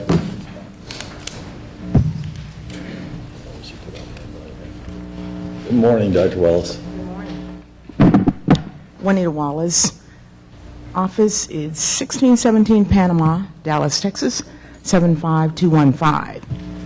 Whether it's the DA's office, the police department, the city council, the commissioner's court, we're watching and we're recording. I'm acutely aware of inherent challenges faced by African American people, people of color, and other groups in receiving equal protection and due process under the law and by the law enforcement. The Constitution of the United States guarantees the basic principles of justice, including equal protection, due process for all, set forth in the 14th Amendment, and the 5th Amendment speaks to the unfair treatment in legal processes. We must be able to trust the process to ensure the outcome is fair and just, uphold the process that everyone is treated equally. Safeguards must be in place to avoid disparity, for instance, racial profiling. Title VI of the Civil Rights Act of 1964 prohibits discrimination, and it's against the law, and it's punishable. Additionally, the violation of Title 18 U.S.C. Section 241, conspiracy against rights, make it unlawful for two or more persons to conspire to injure, oppress, threaten, or intimidate any person of any state, territory, district in the free exercise of enjoyment of any right or privilege secured by the Constitution or laws of the United States. My charge is to protect citizens from these violations. We will do everything we possibly can to uphold the rights of all citizens. Thank you very much. Thank you. Our next speaker is Ms. Dominique Alexander. Yes, sir. The first speaker on the list. You were, sir, and let me ask the DA. He already spoke for 3 minutes about the matter, unemployment, housing, and program for sex offenders. Right, public hearing. In the public hearing, is it fine for him to speak for another 3 minutes? Yes. Under our rules? You can. Is that okay? He may speak. Sorry about that, Pastor. Okay. Go ahead. Okay, that's okay. I just figured you'd already Well, done you it. know- I'm happy to give you the 3 minutes. Go for it. Thank you so much. Thank you.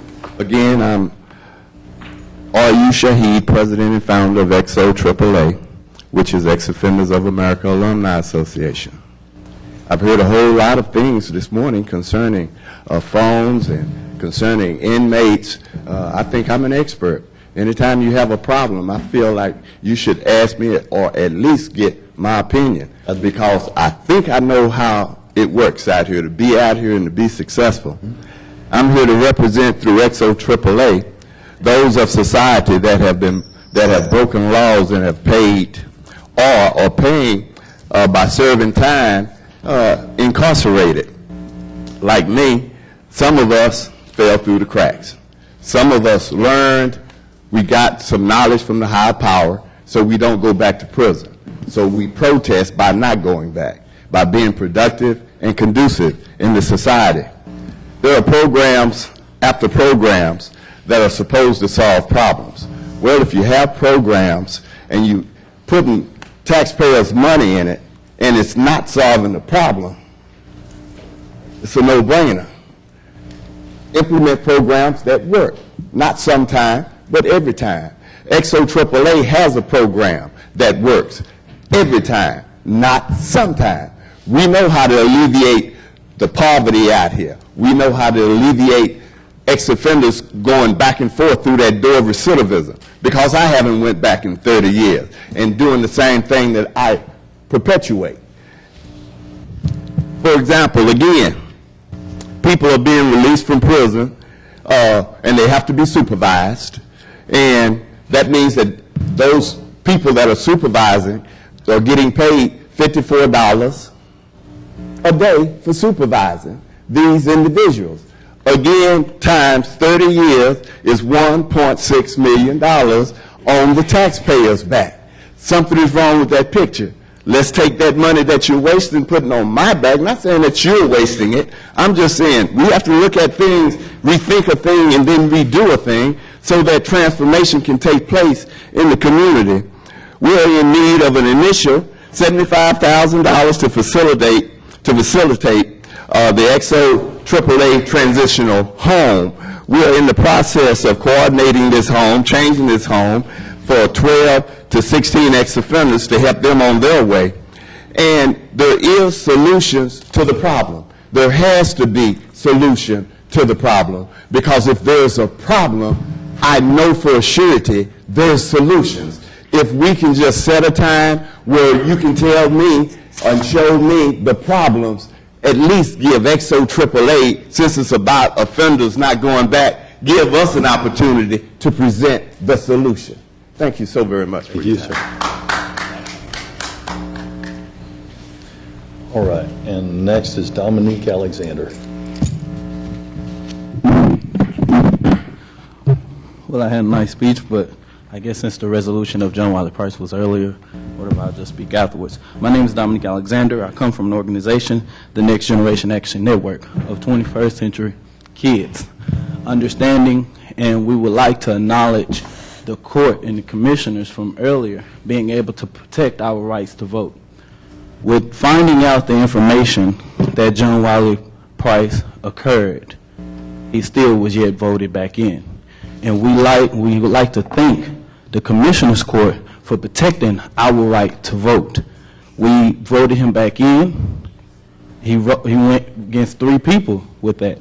And we would like to thank you again for protecting our right to vote. We support our man downtown. He's been here 30 years. He's done a lot for Dallas County. A lot has grown over 30 years since 1985. I was born in 1989, so he's been here as long as I've been living.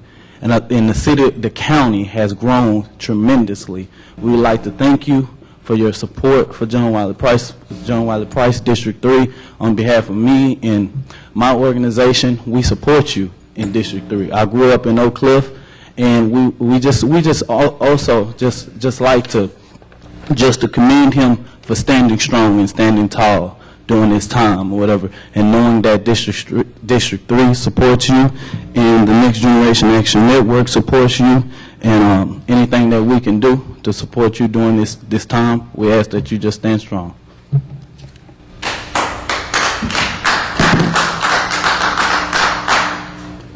And our next speaker is Ms. Suzabelle Gosley. Suzabelle Gosley. Right. Our next speaker, she was here earlier, but I think they had to leave. The next speaker is Ms. Kim Grant.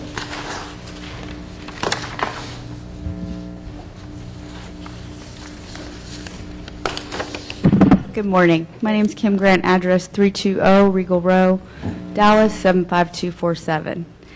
I just wanted to say I'm a true activist. I'm also an employer and pay my staff well above minimum wage. I would never have the audacity to pay someone below minimum wage, or pay someone minimum wage and expect them to live comfortably.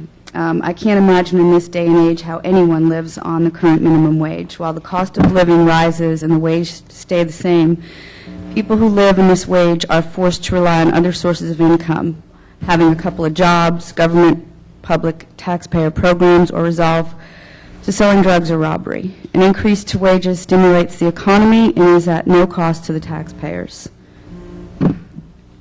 I am embarrassed that Texas has the most minimum wage workers, according to the Bureau of Labor Statistics. The cost of living rises at about 2% a year, and since there have been no wage increases, we are expecting our citizens to incur approximately a 10% cost of living increase with no increase in their wages. We are one of 18 states that has these minimum wages. And I just want to ask everyone to take a look at what we're looking at. Within the wage, right now, we're looking at about a $15,000 a year income to expect families to live on. If we do a wage increase, it'll affect 2 million Texans, and will give them about a $21,000 a year income to live on. That's all I have. Thank you. Thank you. Our next speaker is Mr. Dwayne Handley.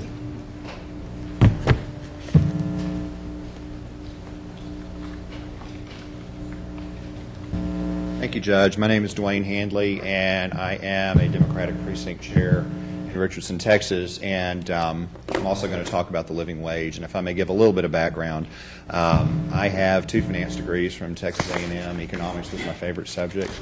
I was a vice president at Bank of America, and I'm a recovering Republican, and I understand the other side of the argument, you know, for those who would probably oppose an increase in a minimum wage. And so I want to kind of talk about the pushback we're going to get and what we need to know about that. Bottom line is, if we want to have a stronger economy, we've got to get money out of the hands of the hoarders and put it into the hands of the spenders.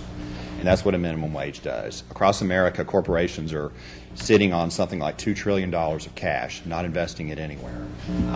It doesn't get into the economy, it doesn't benefit the economy, but if we can increase the minimum wage, it does put it into the economy. And let me just kind of give an example if I can work through this. Let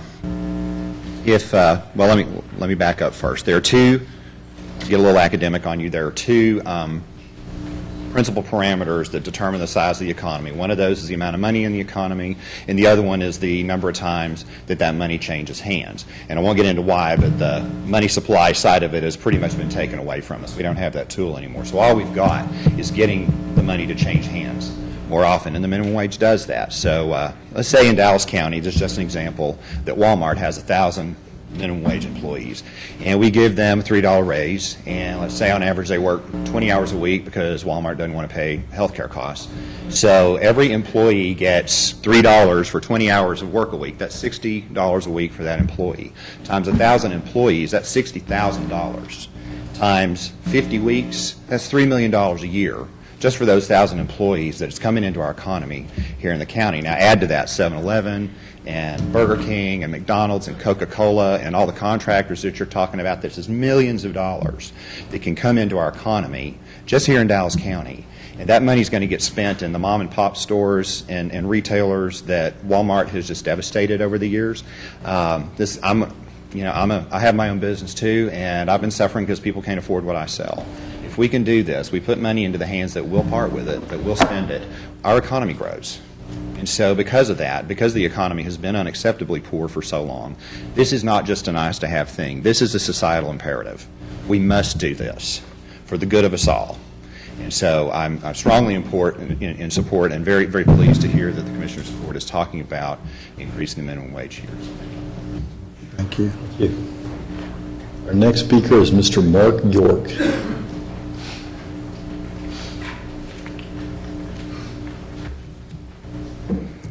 Morning, Judge. Morning. Morning, Commissioners of Compassion.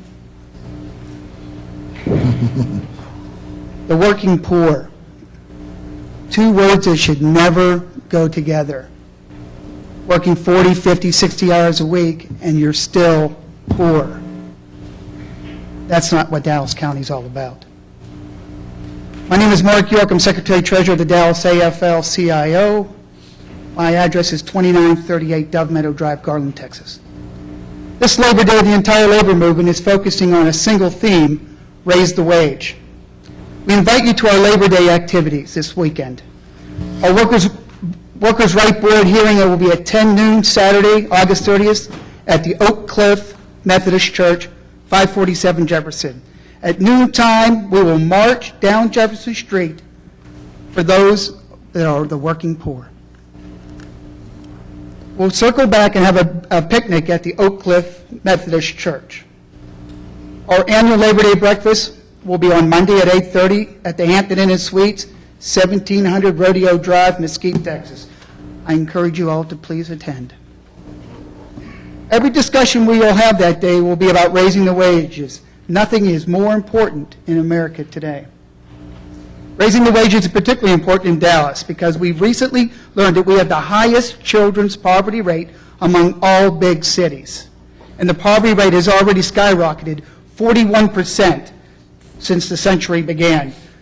Poor people are the fastest growing part in Dallas County, and that is unacceptable. Throughout history, the main way of wages have been raised is through organizing unions. But wages can also come through the actions of governmental bodies like yourself. The Dallas AFL-CIO is forming a mighty coalition of progressive organizations that will demand higher wages and fair treatment for all workers in this country, and we challenge you to join us. Thank you. Thank you. Mr. Oliver Edmondson, please. Mr. Oliver Edmondson.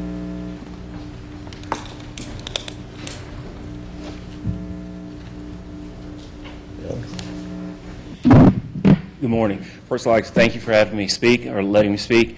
I'm here to speak about minimum wage. My name is Oliver Ray Edmondson. I live at 5344 Freestone Drive, Grand Prairie, Texas. I'm the president of Local 119 UAW.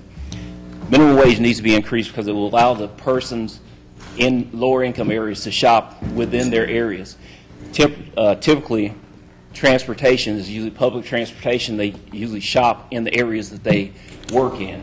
So that will increase the economic flow of individuals in that area. Dollars earned in that community will go to the mom and pop stores as well as some of the larger chains. Speaking of larger chains, when you get into situations such as the Walmarts who have record profits, $279 billion worth of profit.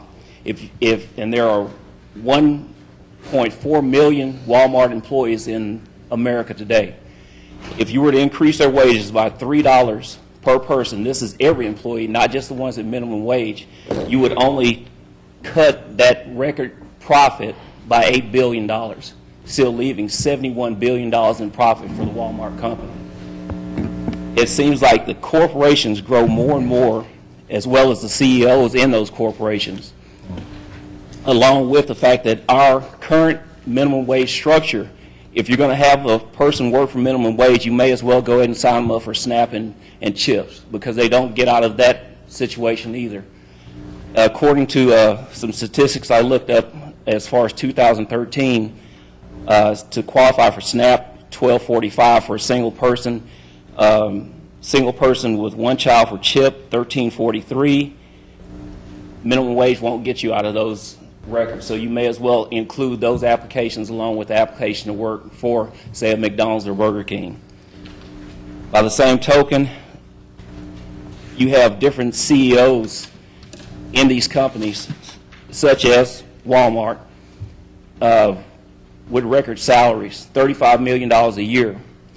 Something interesting about $30 million a year, it equates to $16,826 an hour, which could sustain 1,665 employees at $10.10 an hour. One person's salary per year could sustain 1,600 employees for an entire year. That balance is so skewed right now, especially in the world that we live in. The employees of McDonald's should be allowed to make a decent living wage so they can at least take their kids to the place they work and let them enjoy that facility as well. But that's not happening today. Once you just consider to try to increase the minimum wage, last comment, an action that Parkland did take by increasing their wage to $10.25 by defraying the bonuses of the executives is a project that worked, and I think it will continue to work, and I think we should follow suit.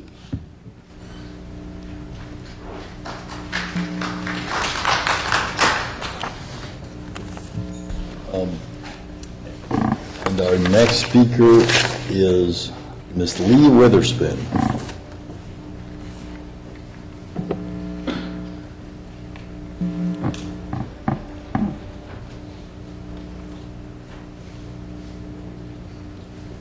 Morning. My name is Leah Witherspoon. I live at 3227 Beachmont Place, Dallas, Texas, 75228. And I am an activist with the Texas Alliance for Retired Americans. I was a cafeteria manager with Dallas ISD for over 21 years, and during that time I supervised between 10 and 14 employees who qualified as the working poor. We had an enlightened school district at that point some time back, and they voted cafeteria workers a raise equivalent to about $3 an hour. And I can personally attest to the fact I had all but 3 people go off of food stamps. They were able to quit second jobs, spend time with their families, and do some work with their churches that they hadn't been able to do. I want to commend you for your farsightedness and your courage in considering this far-reaching wage increase. And we forget, as we get older and make more money, how hard it is to get your first job and how most people start at minimum wage. It's also difficult for kids to start to school when all they can get is the minimum wage. I encourage you to use your influence to increase the wage in the county and get all of the other entities in the city to go along with you. Thank you so much. Thank you.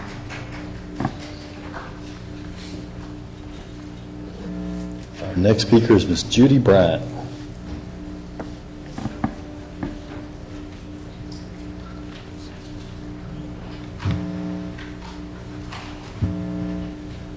Good morning, Judge Jenkins. Morning. And Commissioners, and especially to my Commissioner, Teresa Daniel. I'm Judy Bryant, a 32-year retired DISD teacher, and I'm also the field organizer for Texas Alliance for Retired Americans. I want to commend and thank you for your courage to consider raising the minimum wage to $10.25 an hour, and I again echo the Ms. Witherspoon, I hope your colleagues on other councils and boards will do the same. It's really not right that anyone should have to work full-time and earn less than a living wage.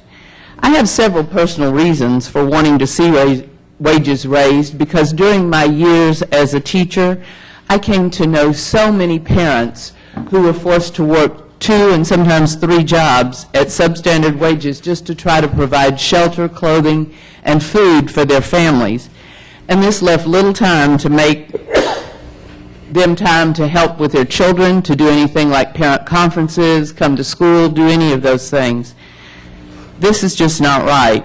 We as a society and many of our politicians talk about putting kids first, but the refusal to pay a living wage to workers who support these children sends a very different message.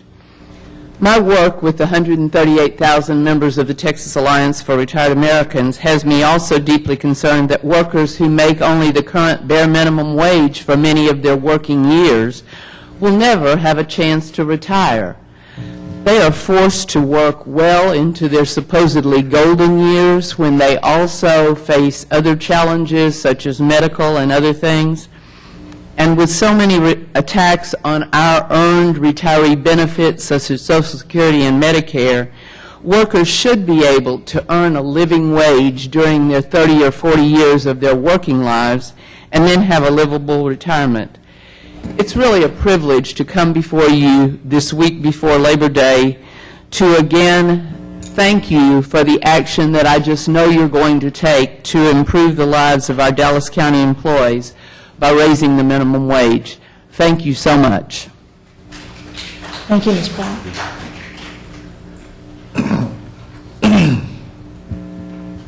Our next speaker is Ms. Rosemary Rieger.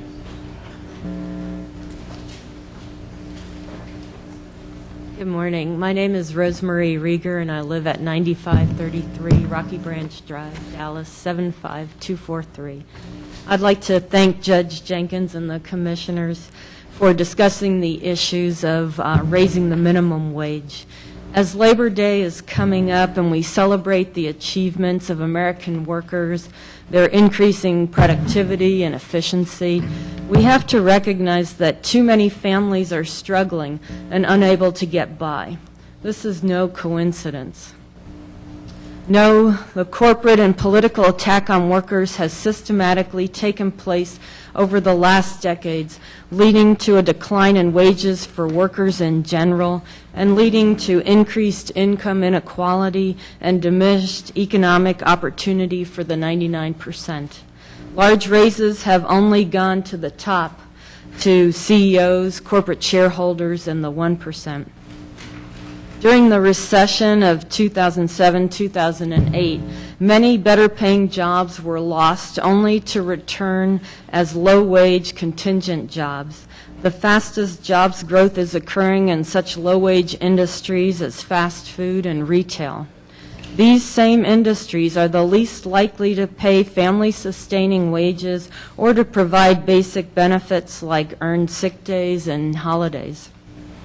Here's some more numbers for you in case you hadn't heard enough.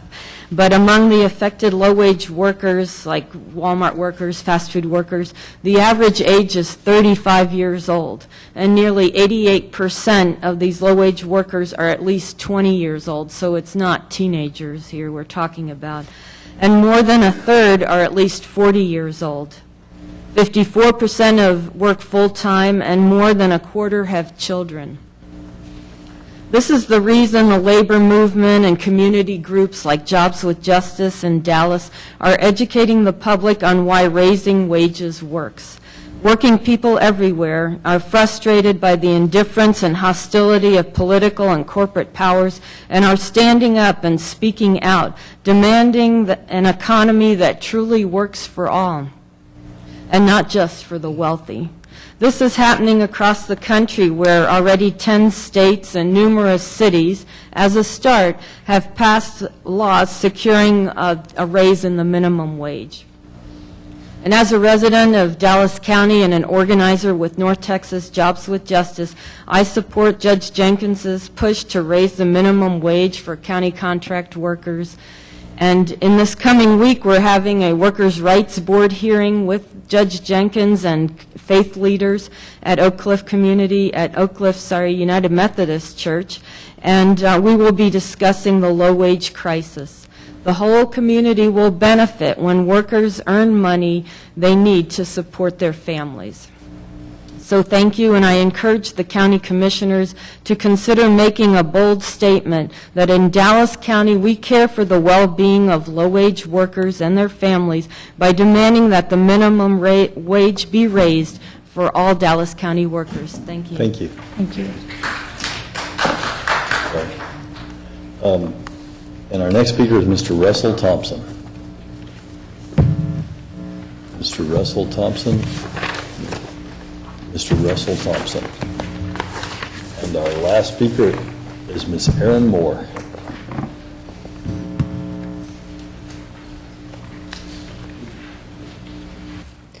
Good morning, Judge Jenkins, Commissioners. My name is Erin Moore. I'm a resident of 324 Easton Road, Dallas, Texas, 75218, Commissioner Cantrell's district. Most of you know me as an advocate and activist for LGBT rights in Dallas, but more than that and above that, and as part of that, I am a citizen of Dallas, and I'm here to advocate for a living wage for all residents in Dallas County. We heard this morning about poverty and moving forward from the task force. We heard this morning from several pastors about vision and courage. And Dallas has always been consistent in being a leader on these issues. Where we are not a leader is on this issue. And we need to be. I know that the county employees are making the 10.25 an hour. But what is not happening is the contractors are not making 10.25 an hour. We're not requiring the same standards that we require from our own employees, from contractors. And how this relates to the LGBT community, there are non-discrimination ordinances in place. And if it weren't for the vision of Dallas County to require that contractors have those same requirements, those issues would not have been pushed forward. So I challenge you to not only look at this as a living wage issue, but as a fairness issue. Several members of Congress have taken the living wage, the minimum wage challenge, and lived on minimum wage for a week, or lived on food stamps for a period of time. I would challenge you that if you want to know what this feels like, to live on the proposed wage for a week, to live on $10.25 an hour, and see how difficult just that is. We always say, the joke goes, you don't want to discount on some things like surgery. Well, we don't want to discount on things like our hospital. We don't want a discount on things that we demand as a high level of service. We would demand those if somebody were serving us. So we want to pay those people what they should be paid. And lastly, we always say we need to pull ourselves up by the bootstraps. Well, we need to make sure those people can buy the boots to have the straps on. We want Dallas and Parkland and contractors to be the best they can be, and this would include paying the people that work there their living wage. Thank you. Thank you. Thank you. All right. And this concludes our public speaker section.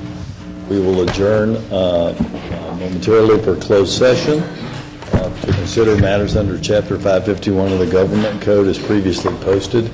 Any action as a result of the closed session will take place in the open session. We'll begin closed session in a moment.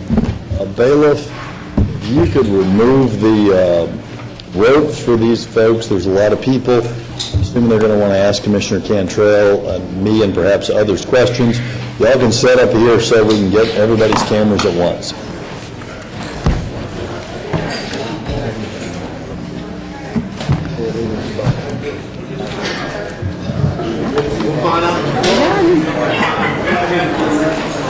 And then if anybody wants to stick around, you can watch me get ice water thrown all over me. That's what we're all here for.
You gonna watch me get ice poured on me?